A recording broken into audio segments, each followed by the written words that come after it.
वाराणसी के बारे में मार्क ट्वेन ने कहा था, वाराणसी इतिहास से भी पुरातन है, परंपराओं से भी पुराना है, किंवदंतियों से भी प्राचीन है, और अगर इन सभी को एक साथ रख दिया जाए तो उनसे भी कहीं अधिक पुराना है।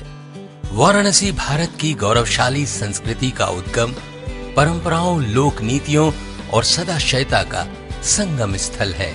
ये संकट मोचन मंदिर की मंगल भूमि है। ये धरा दुनिया भर के लोगों को आकर्षित करती है जो यहाँ शांति और मोक्ष की तलाश में आते हैं। सारनाथ में ही गौतम बुद्ध ने ज्ञान प्राप्त करने के बाद अपना प्रथम धर्मोपदेश दिया था।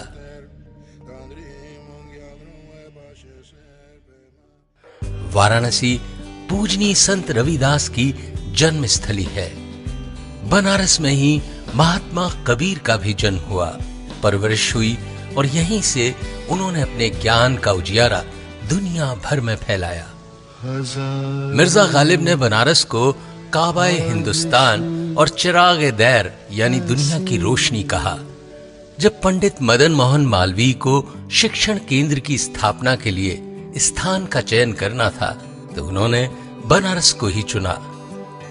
गंगा जमुनी तहजीब के महान दूत उस्ताद बिस्मिल्लाह खान का जिक्र किए बिना वाराणसी का परिचय अधूरा सा लगता है। वाराणसी के लिए उस्ताद बिस्मिल्लाह खान का प्यार अतुलनीय और अविस्मरणीय है।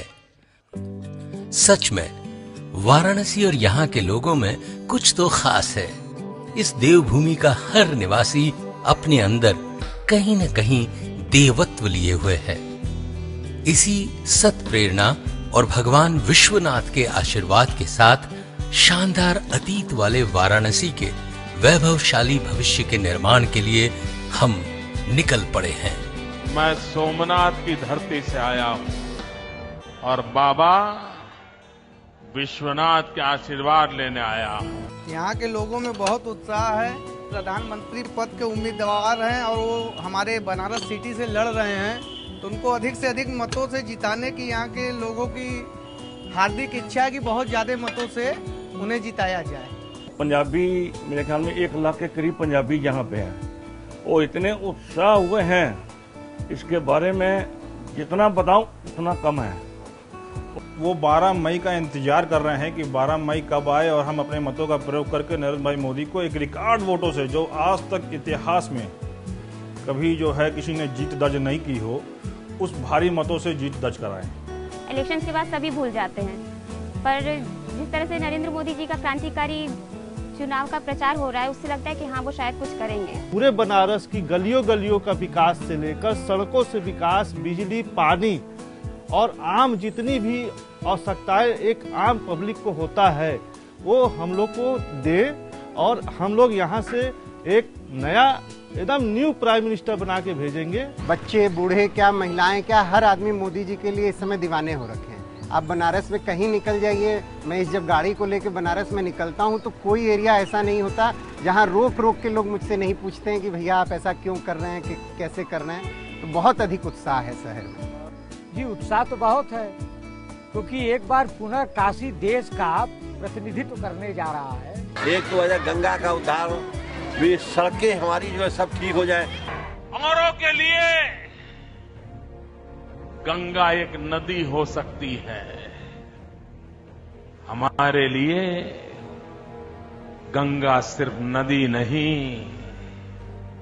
ये हमारी माँ है, माँ। निश्चित तौर पे जो व्यक्ति काशी के पटल पे माँ गंगा को, घाटों को और यहाँ के मंदिरों को लेके चल सकता है, तो उसके मैनिफेस्टो में ये सारी बिंदुएं इंगित है। मोदी मीन्स देशी विकास, या ये कहें कि देशी विकास यानी मोदी। हमारे को तो क्या पूरी जनता, काशी की पूरी जनता को उनसे बहुत ज्यादा उम्मीद है, और हम लोग का सपना जो है अधूरा हो गया है वो पूरा करेंगे।